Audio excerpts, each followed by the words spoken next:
Welcome to the Friends in Business podcast with your hosts, Ben Wright and Jemimah Ashleigh. Ben, known as the sales strategist, and Jemimah, our resident visibility expert, are here to share their wealth of knowledge and experience with a little fun along the way. Whether you're a leader, entrepreneur, or aspiring business owner, this is the podcast where we share everything we know about business to help you succeed. Let's get started. Welcome to the Friends in Business podcast.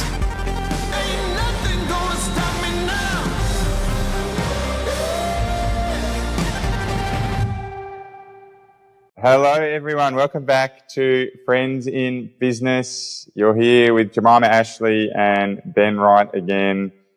We have actually had to bring forward some of our recordings because I've just had the news as we're going through our phone. And you know what? It'll be interesting to see, people will be listening to this after the cyclone has come and gone, as to whether or not this eventuates. But I've just had a message saying you should expect 300 to 600 mils of rain per day from Wednesday to Saturday, right? 4 days in a row of 300 mils. That is exceptional. That is unprecedented amount of rain. That's a lot. And it really has changed our schedule because it was, oh gosh, I actually have to leave here at some point, knowing that we know the cyclone's coming, that the airports are going to close. It's going to be rough, potentially a rough couple of days. Yeah. So I'm interested to see how that plays out. But it has messed with our schedule a bit in an immediately good way. Yeah. Yeah, and look, the other thing that's got me thinking is, how's the house going to go? How's it going to stand up to all this heavy rain? And for the listeners who have been with us for a while, we've recorded your place in Noosa. We've done that since day one. But one of the things that you've done since the last time I was here, in a couple of weeks, you did a massive renovation very quickly at this place, and the house looks amazing. My question is, how stable is it all? Yeah, well, what we're about to find out is the process around upgrading the house. I've spent a fair bit of time with plumbers in particular. Yeah. Should I give a local plumbing business a plug? Do it. Yeah. Absolutely. Yeah. Shout out to Plumbing Brothers on the Sunshine Coast, Andrew, Ross and Sky. They've spent a lot of time here. Which is we've upgraded gutters, we have fixed drains, we have cleared drains, we have changed slopes of land, right? I've dug pits.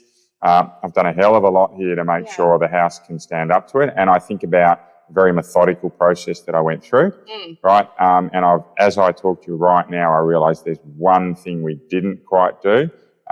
So that one's going to really see how the next... What I'm hearing, this is like a 3-part conversation. The first part is, this is something we didn't do. 2 is, Jemimah, after I finish this recording, can you give me a hand with something? Yeah. 3 is, we need to go to Kmart to get gum boots. Well, I've just given Plumbing Brothers a plug, right? So they might have to come around sometime soon. Anyway, what I'm saying here is that I'm very much about following processes, and my brain's pretty comfortable, right? Touch wood, about the process I've followed. And I think for me, that actually got me thinking about what we should talk about today. Well, and I started laughing because you love a process and I love the way your brain works. And it often makes me laugh because we're talking about this cyclone's going to hit, and Ben just starts listing off the things that he'd done in the house. I'm immediately going, am I going to be able to leave? Like, do I live here now? Do I have to be here for said cyclone? No, I don't, thankfully. I'm out of here shortly before, fingers crossed, if she doesn't speed up. If he doesn't speed up too much, goodness gracious. But you started listing out all of these things. You love a good process and a good system. That is your absolute bread and butter. I do, and I think that when it comes to business, look, in particular, I focus a lot around sales teams, but I also do plenty of work with business owners, and I'm very process-driven when it comes to sales. I'm very process-driven when it comes to business owners. In fact, I'll give you an example. I have just worked with a business, a blue-collar business. They're in painting, right? And I've asked that business owner, who is responsible for the sales, to systemize 2 things within his sales process. And one is that he gets to every site that he quotes. And number 2 is that he has very structured follow-up. So it's actually written down how and when he follows up his customers, right? In 2 weeks, right? So the first week he set it up. The second week he enacted it. In that second week, he did a month's sales. Tiny changes to our processes of what we're doing can have astronomical impact Yeah. to our lives and our business. Yeah, absolutely. And I have examples of this. I could go on and on. I've got a larger business who has a number of people in their team. They're a phone-based team. They changed their acknowledgement of leads from email to phone, and they changed their speed of quoting from a day or a bit more down to an hour or two. Close rates grew 65% in the first month they did it. Just imagine that. They've not quite doubled their close rate. So i.e., for every 10 leads they were getting in, right, they're 65% more of them are closing, right? So they're almost closing double, right? Just from these changes, right? And it's all through their process. And that's what I want to talk about today is the broader sales process.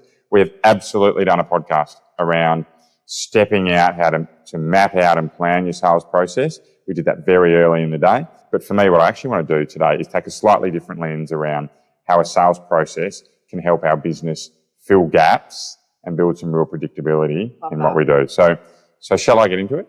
Please jump in. This is your wheelhouse. I'm here for comedic commentary only. Great. And distractions. Excellent. Distractions, I know I can vouch for you on that. You're very, very good at it. So, sales process. So I would typically break a sales process down into 5 areas. Lead generation. Right. So the process you go to get a prospect engaged to the extent that they want to know more. Number 2 is that meet and greet or that first meeting. Right? That is the first meaningful conversation you have with someone, right, that qualifies them as a prospect for your business. So generated the lead, we've qualified and met them and established that they want to hear more from us, which rolls into our 3rd meeting, which is our quotation. Yep. And we're actually presenting our offer and the value and outcomes for that. And I will say that sometimes the lead, the meet and greet, and the quote process can roll all into one. My immediate question was, that's a sales call? Got it. Yeah. I have a hand raising, and so immediately, Ben, I'm taking your expertise and throwing it over my business. I'm like, what can I do better? Yeah. Great. And that's, and for me, this is actually the single biggest point of impact that I have with any business is going through this. Right. But typically most businesses will break them down into 3 stages. The 4th one is the close. And again, if you're a business that can do these in fewer stages, fantastic, but you've got to systemize all 4. Right? Even if they roll into one, you've still got to know what you're doing through each of these stages, regardless as to how many meetings they take. So we're closing. That includes, objection handling, getting a go, no go, right? Fast yes, fast no, whatever it may be. And then the 5th one is your onboarding and your key account management. Yes. So that's what happens after the sale, right? So we get a lead, we qualify them, we meet and greet with them, we quote them. Number 3, we go through the closing process. Number 4, and then we are onboarding and managing that account post-sale. Love this. So, hand-raising activity, so we're getting that first lead in. What does that look like for businesses? Yeah, so very descriptive here around inbound and outbound lead generation. So inbound leads are coming into you, right? You certainly might be paying to generate those leads, right? You've got some advertisements out there. You've got a marketing team that's doing Google AdWords. You're advertising at networking events. You've got referral programs. Right, there are 30, I've actually got a sheet with 30 ways to prospect, 30 of the most common ways to prospect. I talk to businesses about just that for an hour, versus outbound leads, which is very typically your sales team. So you're out there and you're out chasing that business yourself. And I'm a huge believer that the best salespeople know how to find their own leads, right, to drive their own business because you're never out of a job. But this is all about making sure that you are qualifying the right customers. So you're getting in front of the right people, right? You spoke about 2 episodes ago in episode 29, you spoke about being really clear on the problem you solve, who you want to target and where they hang out, right? This is doing that, your ideal customer, right? What problem you're solving, the opportunity you're creating and getting in front of them, qualifying them, right? To make sure that they are your ideal customer and then getting that first meeting or that first interaction booked. The qualifying one, I think, is the one that I see the most overlooked for our clients as well, is we have a form you have to fill out. If you want to have a chat with me, if you want to sit down and have a one-to-one, and there is no way you're getting that first phone call without this form being filled out. And there's a couple of questions in there that I like to call my trapdoors. And so one of them is, have you ever worked with a coach before? And the answers that you can have is yes, it went well. Yes, but I didn't get the results I wanted, or no, I haven't, but I'm looking forward to it. Right. So I don't care about if you have and it's gone well, or no, if you haven't. I care about, yes, I have, but it didn't go well, because I now know there's an immediate objection and a hurdle. There's a hurdle there.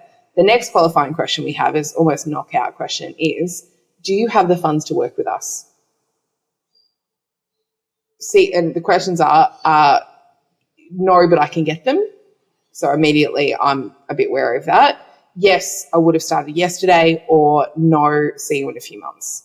I know how seriously to now have this conversation. Yeah. And I'm assuming then that they have some idea around how much your services are going to cost. Yes, absolutely. At that point, they've already seen all of that. That's not available on our website. Yeah. And then it's just simple.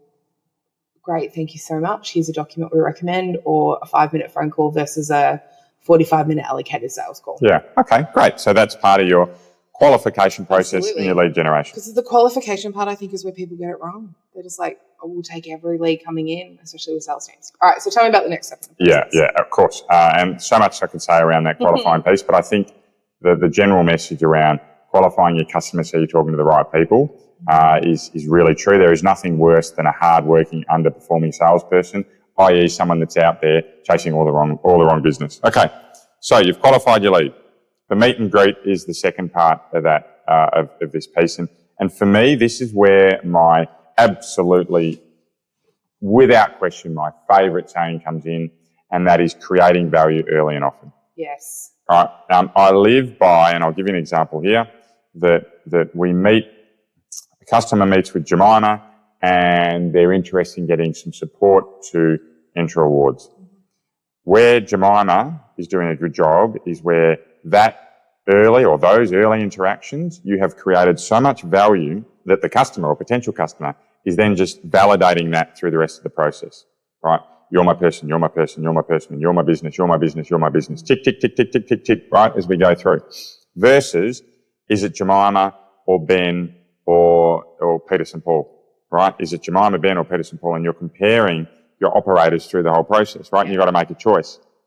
Right, for me, when you're creating that value early and often, right, we are moving people closer towards saying, Jemimah's my person. And look, it might take until halfway through the process where they're doing that. Or it might immediately just put you ahead of the others that you're comparing against. It's not linear how this works, but where we're creating that value really early, we're giving ourselves every opportunity to be the chosen partner before we get to quoting, before we get to price. And that is absolutely, without question, in everything I teach, everything I work with, is we want our customers choosing us before we're quoting. Yeah. Whatever the price is. Whatever the price is, because then the conversations and the pushback around price become inherently less. Yeah. Because you've created that value. So this is where the meet and greet, we're doing things like, and I will talk about how we map this and how we go about it in a moment, but we're just fleshing these out for a couple of minutes here. This is where in the meet and greet we're setting up for a pre-meeting, right? So creating some value for the customer before you meet, be it a video, be it sending some content, be it solving other related problems. Preparing for the meeting, right? Understanding what you want out of the meeting. Because if you don't know what you want out of the meeting, it doesn't matter what the customer wants, right? Yes, you can certainly say customer first, right? You've got to be customer first. This is customer first. Because until you know what you want and you can offer, it's irrelevant what they want, because if you get in there and suddenly get transfixed by them asking for a pink elephant, Thelma the Unicorn, right? If anyone that's got kids out there, you read the Thelma the Unicorn book, right? She wanted to be a pink unicorn. I can't help people be a pink unicorn, but in the moment of a meeting, I can sometimes get swept up in the excitement and enthusiasm and go, yeah, I'm going to pivot stronger sales teams to pink unicorns, right? So know that value. Do your preparation. Preparation is not looking up a business, looking up the name of the person there. That is absolute bare minimum, and we're past that, right? The tools out there, the AI tools out there, just generally looking through social media and connections, you should be able to do far deeper due diligence on who they are, what they like, how you can build rapport, right? Who decision makers are. So we're setting up the meeting, we're confirming the meeting, and we're getting ready to rock once we get into that meeting, right? That's that meet and greet stage. Yeah, I love this. And one of the things that we do on any sales call is we walk them through the document that they've sent us, but also through their own website, their social media. And they're like, oh, you've looked at our stuff. They're like, just that tiny little thing of opening their website, looking at the social media, people get kind of blown away from it, Ben, and go, oh my gosh, which is also showing how much other people aren't doing. Yeah, and look, I still see that as a bare minimum. So agree. Fantastic. Okay, so we're still in that meet and greet phase. We've got in there, we've got the meeting. It's absolutely about building rapport, spending the maximum amount of time you can to build that rapport, right? Understand what the needs analysis, understand the problem or the opportunity. That comes next. What's the time? What do we know about like the time you have to spend with somebody? Yeah, the data out there, there's so much conflicting data. Yeah. I work off having been in thousands of phone calls or sales calls myself and having managed through teams hundreds of thousands of interactions, that the more you can spend on rapport, the better. If you can get to 50-50, fantastic. If you can get to 3-1, 75%, even better. Right? As long as at some point we are finding out exactly what the customer needs. Yeah. And the way we do that is through problems to solve or opportunities to capitalise on. Yeah. Right? And then what we start to do is work out, I call it the 3 Ds. You won't find much on this because this is mine. Right? It's all around deliverables, decision makers, and deadline. What do we have to do to get there? Right? Who's making the decision and what's the deadline? Right? And in this, we can talk about, people can call it ABC, always be closing. I call it ABC with a couple of extra words in there, always be creating value. If we're creating that value, right, and we're talking to our customers about, right, we are in the process of renovating your house, right? Your deliverables are, you need to make sure that it's going to allow your family to grow. We need to make sure that when your friends come over that they are going to, you're going to be able to entertain and you're going to love it. And we need to be able to make sure it can survive Cyclone Alfred, right? 3 deliverables. Who's making the decision? It's you and your wife. Yeah. When's the deadline? Well, we want to be in by Christmas. Okay, so to do that, you need to make the decision by May because it's a 6-month renovation. Right, and that's where you start to talk about, okay, so if we can make a cyclone-proof house that's great to entertain and can grow with your family, that your wife's happy with, and we can get this done by May, right, are we good to go? And Jemimah has her own spare room, yes. And Jemimah has her own spare room. Yeah, absolutely. Yeah, we forgot that in the master plan. So, for me, that is where the needs analysis is really powerful because you know the result before you leave the meeting. I think, can you say that again because that's so powerful? Needs analysis, 3 Ds, deliverables, decision makers, deadline. When you know what the end result looks like, that is so powerful. You know the end result before we leave the meeting. Yeah. I think that's so powerful that how many people leave the grey. We leave in that part of, okay, well, I'll follow you up, you'll follow me up. And I see this a lot with people trying to sell to us we have conversations regularly. I would never want someone to feel in the grey. To be like, well, what's the next steps here? Yeah. Well, I'm about to tell you. Yeah. I love also when a client says, so what happens next? What's the next part of the process? Yeah, well, we need to own that. So there's the last 2 bits, a meet and greet. And to be fair, this is for me the biggest stage. The meet and greet is the most critical. Deals that don't close, customers that, salespeople that have the lowest close rates don't spend enough time in the meet and greet. They whiz through to the quote and worry about creating value then. Create it now. Why do tomorrow what you can do today? Right, we've spoken about that back in episode 27. Right, for me, it is all about be clear on what those outcomes are. So you're setting your next meeting before you leave the day. Right, and I learned this from Talk Selling, Matthew Wright, as a piece around giving the customer a job. Right, give them something to do before you meet next. Right, so that they stay engaged in the process through to your next meeting. What's an example of that? For someone who just went, I've now got to... Yep. Are they becoming the receptionist maybe for your company? What is that? Well, let's say you're B2B, right, and you've got a piece of equipment or a product, right, get the customer to work out where it needs to go. Well, who's going to use it? Who's going to be trained on it? Right, how it's going to grow their business, right? If it's an EV charger, working on those a little bit at the moment, is get them to go and pick the spot and get that emotional involvement a little bit higher. Love that. Right? If you're a B2C, for me, the key one is to go and speak to your other decision maker, it's often more than one, to get them to go through everything we've gone through in this meeting and make sure they're happy with it. Get them engaged. Yeah. Right? You'll be amazed. In fact, we'll talk about decision makers in a moment, but you always want your customers to increase their engagement, right, and their emotional attachment to a job. So let's do that. Well, now they've got ownership of it, right? And there's such a huge psychological, my background being profiling, there's a huge, as soon as you take ownership of something, you are something like 80% more likely to see it through to the end. Yeah. So as soon as you have that buy-in, that conversation, that can you go and ask someone for some additional information? What do you think we should do? Yeah. People have bought into the process, and therefore they're in, you're in, we're in this together. No, we just want to work with Ben. He's my teammate. Yeah. That makes so much sense. Absolutely. Yeah, and you do that by creating value early and often. And then get them involved in the process. Yeah, They're not absolutely. a bystander anymore. They're not just getting quotes from someone else.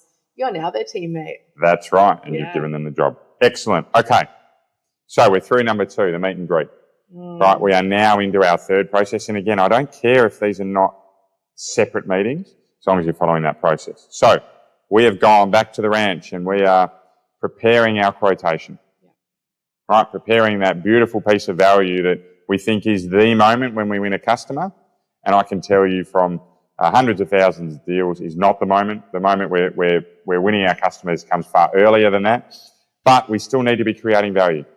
So between giving your customer that job and moving into your quotation meeting, there's got to be more points of contact from you that keeps your customer engaged. Again, this depends on the length of your sales cycle, right? If you take a week or 10 days to get your quote, then you're going to need a couple more pieces. If it's only an hour or two, you probably don't, right? But the really important piece is that you're creating that value as you go and prepare your quote, right? So we've got our quote ready. It's going out. I am a big advocate of you don't email across a quote.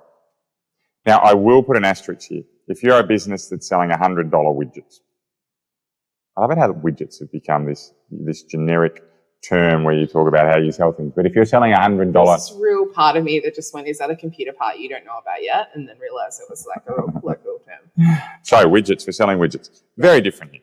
Right, I'd actually say that people should be self-serving around pricing there, and your meetings with them are around how you're going to create beautiful outcomes from that $100 piece of equipment, right? The window washers that I've just bought that has an 8-metre extendable pole so my wife doesn't tell me off when I'm up on a ladder cleaning the windows, right? And we all know I have form with accidents, a lot of form. Don't you? Yeah. As I sit here, almost had one this morning and had one a week ago where you got stitches. Yeah. And I had a good buddy of mine yesterday, Lukey H. Thank you for warning me that the wind was a bit strong because I almost did get blown off around about again today.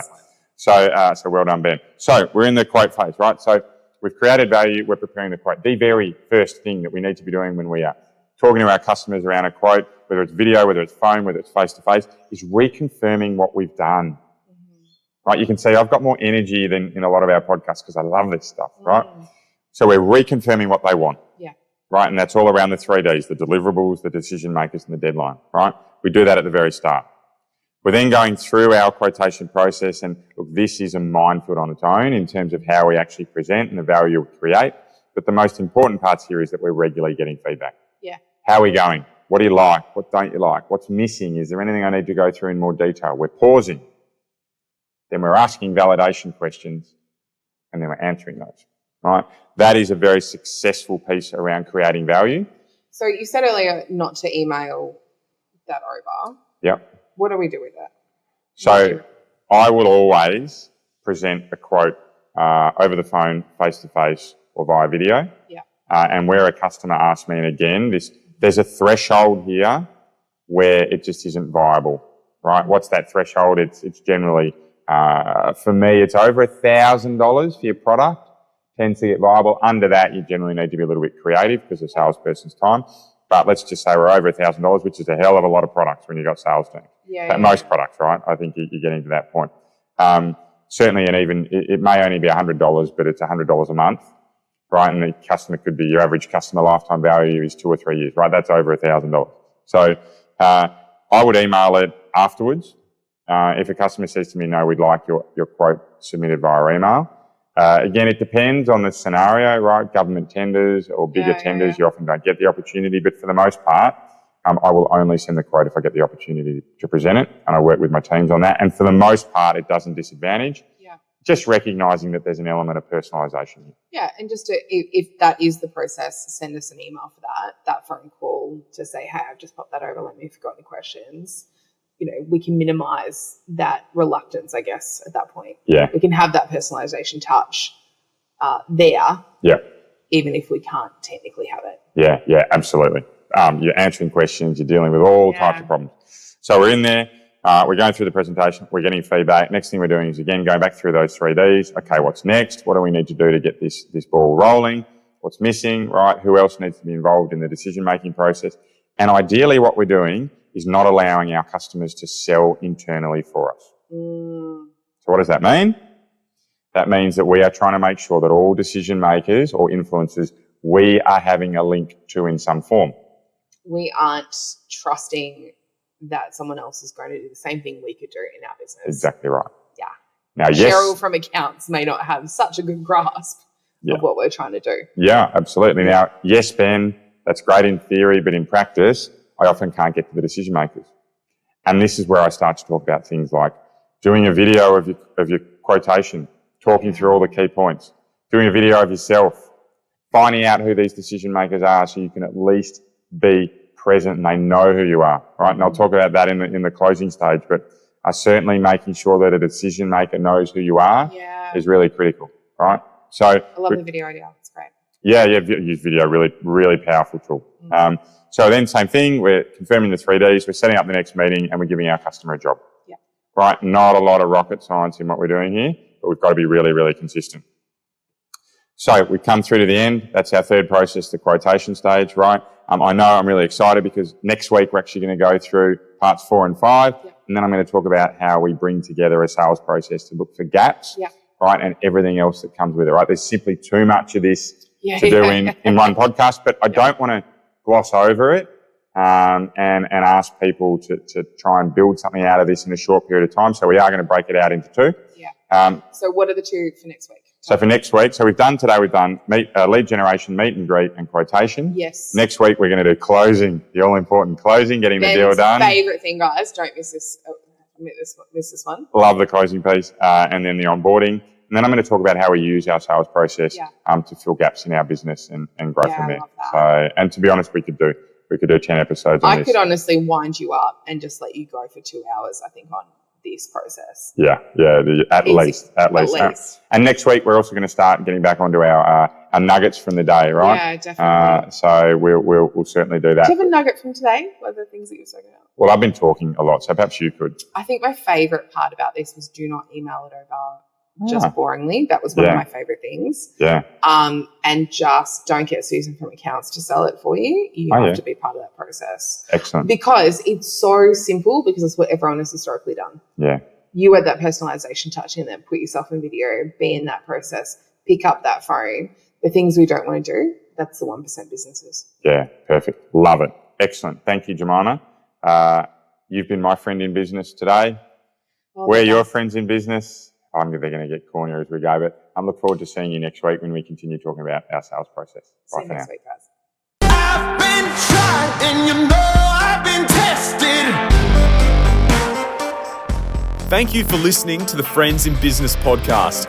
This episode was brought to you by your hosts, Ben Wright and Jemimah Ashleigh, recorded in beautiful Noosa, Queensland. For more insights and resources, visit Ben at strongersalesteams.com and Jemimah at jemimahashleigh.com. If today's podcast has helped you, we'd be so grateful if you could leave a review and share with someone you know. This will help more people in the world benefit from the hard work we're putting in to bring you the best content we possibly can.